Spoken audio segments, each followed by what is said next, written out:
Kells is a cooperative game that can be played with 1 to 3 players in about 15 minutes or less.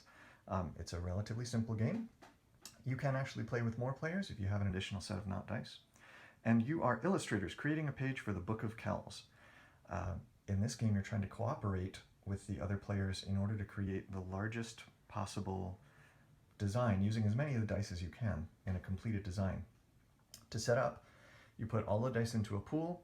Each player takes 2 of the dice and rolls. Okay.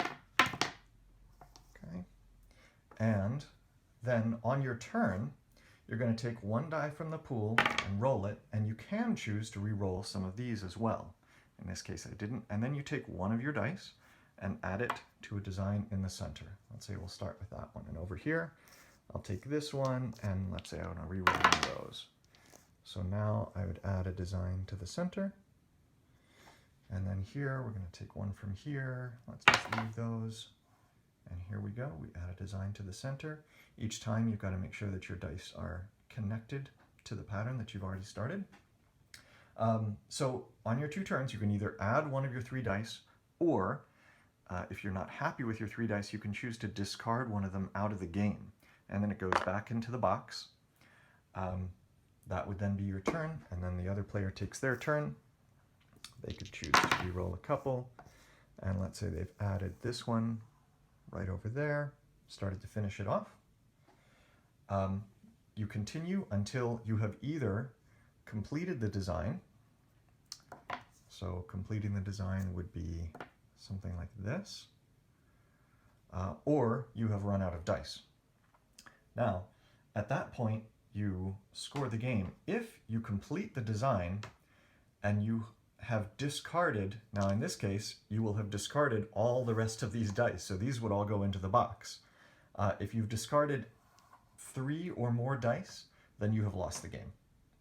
So we would not choose to do that. We would choose to continue the game.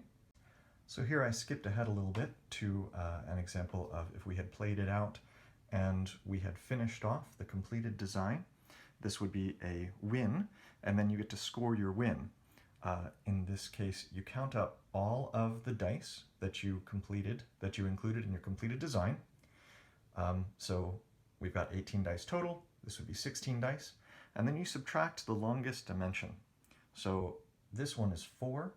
This one is 1, 2, 3, 4, 5, 6.